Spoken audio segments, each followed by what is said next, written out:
blockchain platforms. So next up, we have Michael Sena.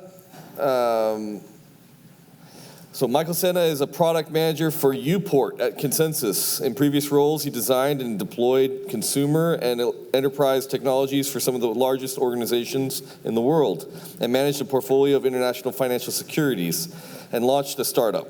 At Consensus, Michael is using these foundational experiences to unlock value at a global scale by building applications for the emerging blockchain economy. Please welcome Michael.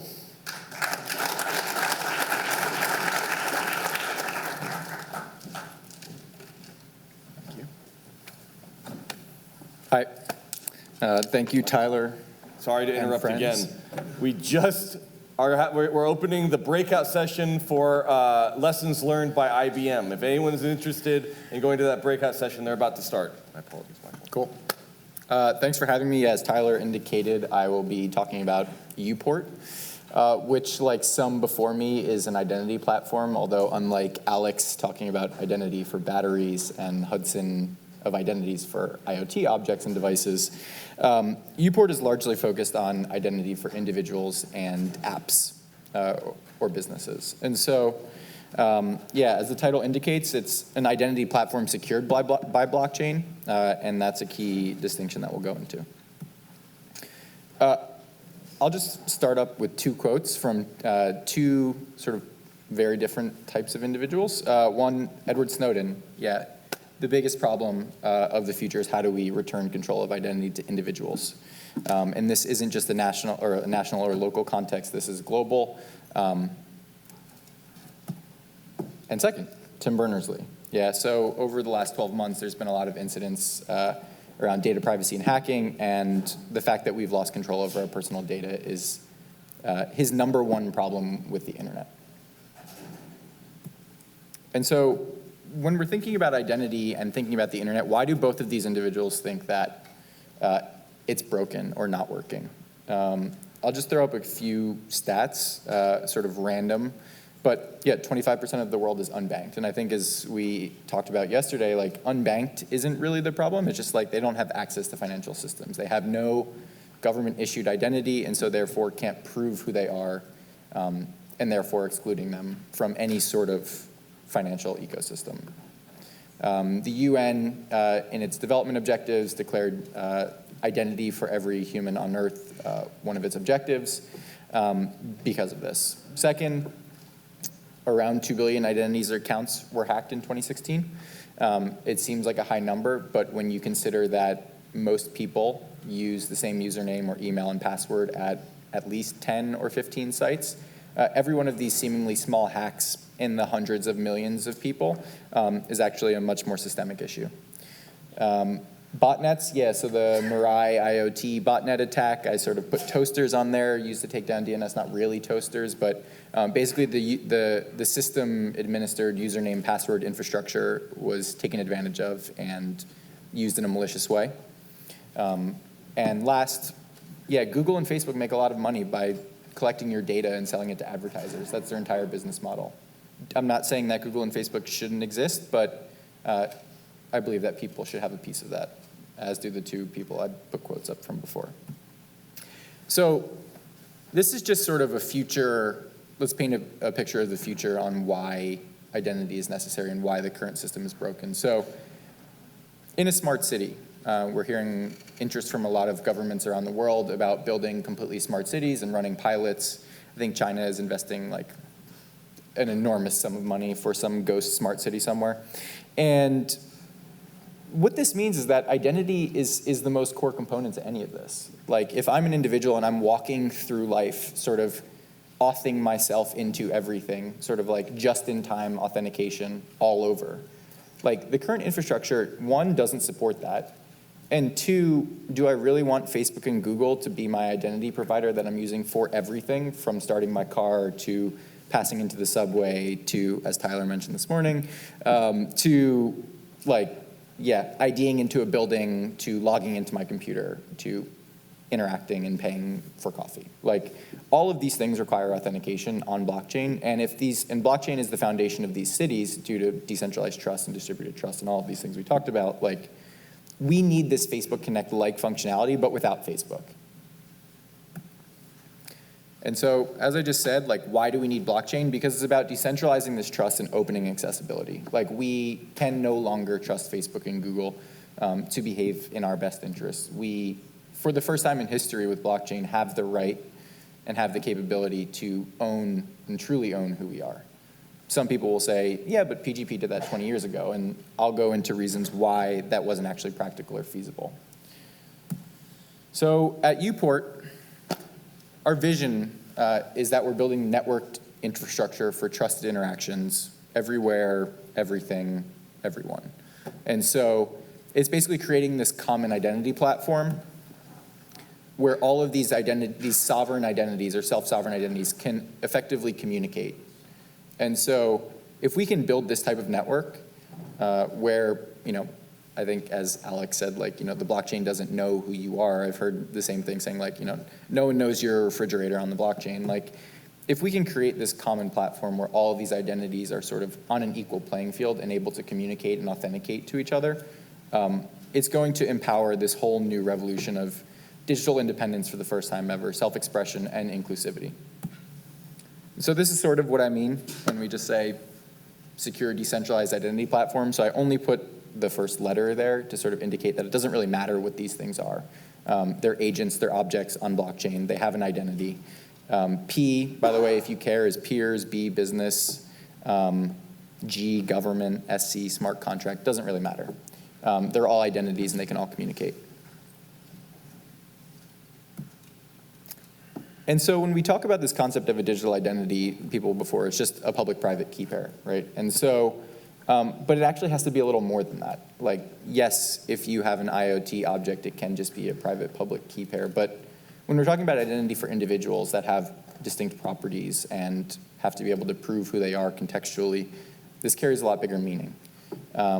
So here we're sort of defining it as an empty container, sort of this empty object, that can be filled with attributes of contextual attributes of who this person is. And this container is controlled by a private key, which is controlled by the user. And so there's sort of two things that have to happen here. One is this identity has to collect meaning over time as it interacts with the real world around it, whether that's in a digital sense or a physical sense. And secondly, the person has to be able to control this thing. And both pieces are critical. And so what type of technology or sort of like how would one architect a platform that's capable of doing this? The key is that it has to work cross-platform and cross-device. If we have any ambition of creating a universal platform, it can't just exist on a smartphone. Like, how can I use my digital identity in VR? How can I use it with a smart card in the developing world? And how do I sort of capitalize on existing trust sources that I've worked so hard to build up over time? So what UPort does is you see that universal ID platform sort of in the middle.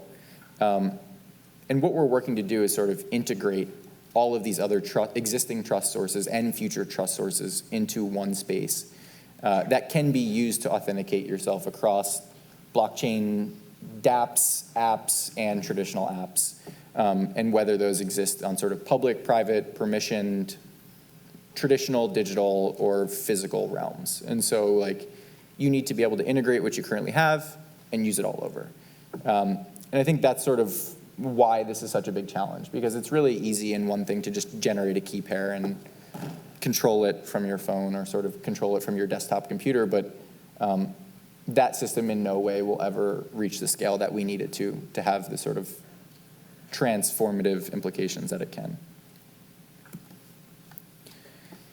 So, like I said before, when it comes down to digital identity, it's like, yeah, this concept sounds great, but what does it actually mean and how can I trust it? And so there are two components. So one is verifying the attributes, all of those sort of different sources that need to be, the trust sources that needed to be integrated, whether those are peers in a village in an emerging developing economy or a government or LinkedIn. Those need to be verifiable. So pieces of data that are cryptographically signed by that identity, upon which when I give that data to someone else, they can check the signatures and the validity and say, like, yes, this is a legitimate claim. Second, the user has to present control over that identity, in this case, that key. So really what happens here is the point of view that we're taking on UPort is we don't want to be an identity provider or a trust provider. We want to provide an open platform that enables everyone else to contribute what they already know. And so we're not necessarily going out and saying that every single UPort identity is mapped one-to-one to a real person in real life. Like, that's not what we're saying. We're saying it's a construct for identity that can gain meaning in a certain context if the appropriate data is associated with that. And so really the fundamental question that UPort needs to solve is, like, how do we do key management in a way that protects users from themselves? And this is the critical problem that PGP failed to solve. And so when we think about identity here in this context, it's really this multi-layered fabric. At sort of the highest level, what people interact with and interface with is it has to have a user experience. Underneath that, there needs to be a way to manage keys, which sits on top of an identity model that the user can use the interface to interact with.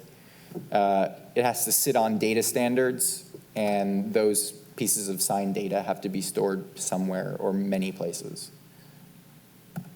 And so we'll just talk about some of the different things we've built and how they map to this. And so key management and identity is sort of, obviously, like I said, the main challenge that we have to solve here. And this is UPort's sort of V1 architecture on how we're solving this. This is something that we are already exploring how to push forward in new ways. But really what we're doing is we have a private key on the device, or a device key. And the proxy contract is this identity construct that is this empty container that can represent a person, a business, or whatever other identity you want to make it. And so what we've done here is inserted the controller contract in between. And so that is capable of doing access control logic, key recovery. It basically just forwards transactions, and so does the proxy, to an app contract, whether that's on or off blockchain. Doesn't really matter.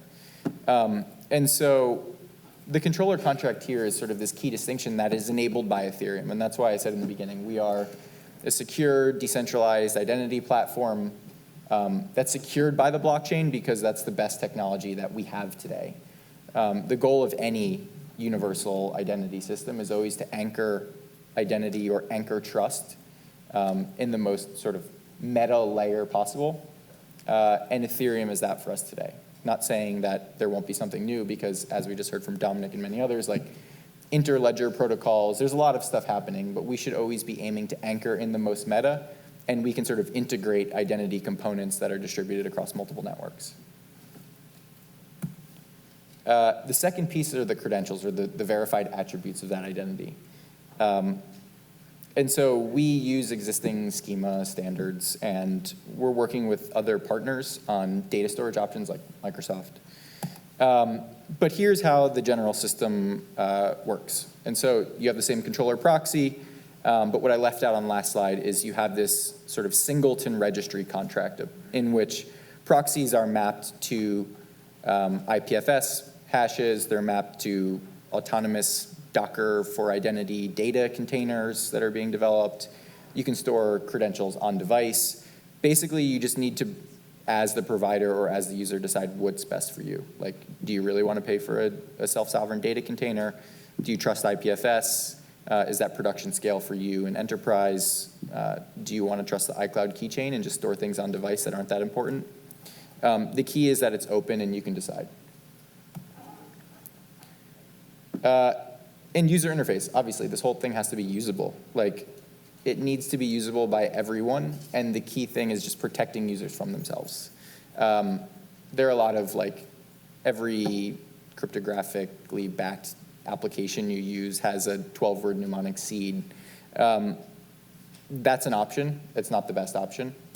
So we've developed, to date, 2 interfaces, and like I said, the goal, what we did with the mobile app in the next interface you'll see is we're basically building in all of UPort's functionality into this mobile app. The app itself is closed source today because we don't want people cloning it and pretending that it's a UPort app and stealing all of your money or identity. But ultimately in the future, we're building an open platform where people can build whatever interface on top of UPort they want. So with the mobile app today, anyone can download it, register their self-sovereign identity, collect and manage their credentials in an interface that allows them to manage their data. They can share these credentials as they auth into various services on or offline, with the ability to select which data they're disclosing as they're authenticating, and contributing their trust to the network. So we're in the process of implementing now peer-to-peer credentialing. And so you're sort of opening up now the bottom web of trust model, where if you're just relying on trust providers such as LinkedIn or the government to be the trust anchors in the network, then you haven't departed that far from the current system, and that's not actually achieving our goal of being a global unified system. And so allowing individuals to contribute trust is an important one for us. This is just an example of like what the mobile UX looks like of protecting users from themselves. So instead of the 12-word seed that you're used to using to recover your key, we have implemented social recovery as an option. And so you can select any number of your connections on UPort to be your sort of trusted recovery delegates. Those can be individuals, your lawyer, doctor, it can be Coinbase, it can be whoever. And if you lose your phone, if you upgrade your device, like you shouldn't lose your identity because now it's valuable. And so with this mechanism, you can sort of share your QR code in person with a scan or share it via a link. That person clicks it, they're asked to recover you. There's some UI that they get that basically says, like, make sure this is the right person, contact them off platform to ensure it's them and they're not being hacked. And right now we've just implemented a quick 51% recovery scheme. So if more than half of your recovery delegates recover you, then your identity gets recovered to a new device. And so that's the departure from PGP. Secondly, is the second interface we developed is really for developers and businesses to create and manage a UPort ID. And so we're actually announcing this today or tomorrow.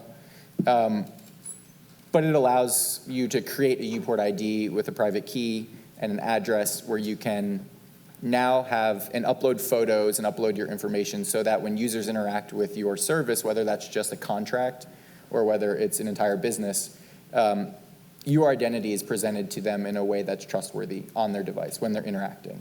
And so through this mechanism, we can now have others verify the digital identity of an app or a company. And so, like, is this the real Coinbase? Am I being scammed?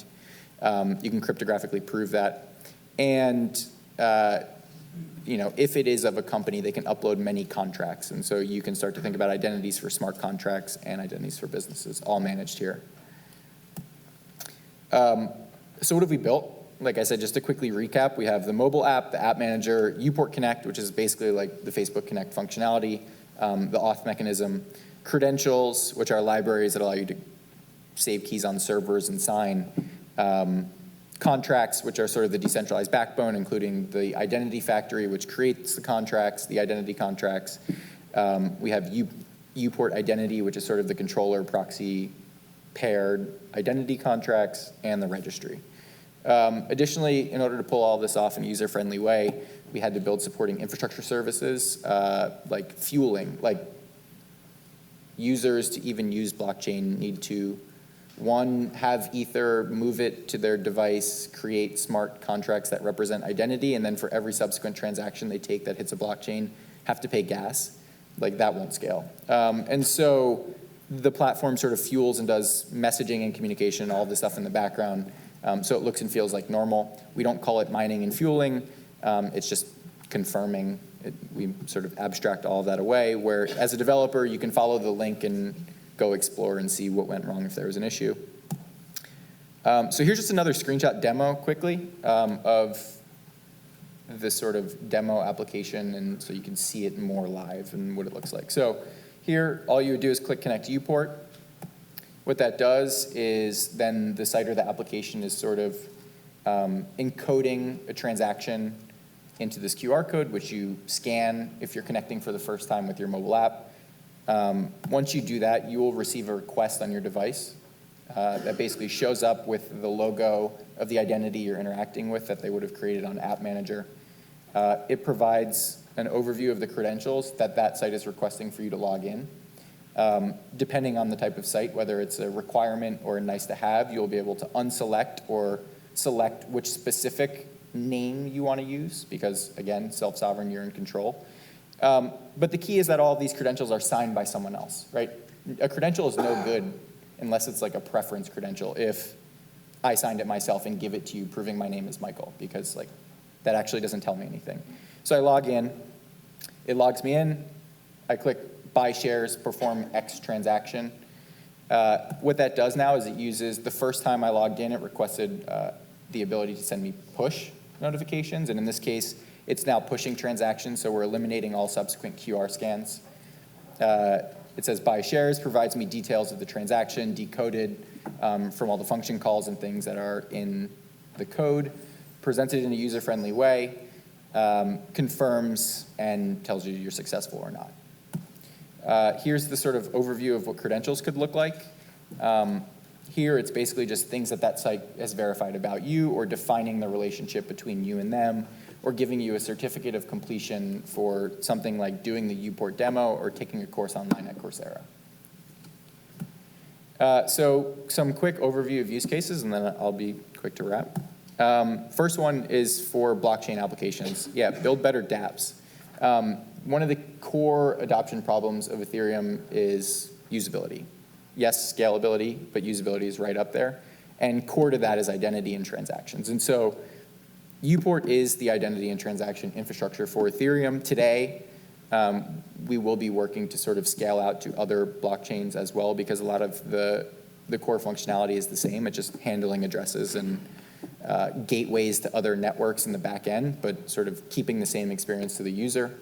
And here you get everything from onboarding, like self-sovereign IDs that may or may not already exist, a mobile identity wallet, serverless login, private chain compatible, so for enterprise and governments it works. We'll be building a desktop signer, which works in both enterprise and consumer. You have account and ID recovery schemes from social to seed. You have a credentialing system. You basically have a handheld blockchain browser or smart contract browser where I can scan a random QR code and now get a visualization of it on my device. Intuitive transaction cards that protect the user from sending money into a black hole. Push notifications, transaction fueling, and business and app identities. Second, quickly, traditional apps, you can think of consumer-facing applications and internal enterprise applications.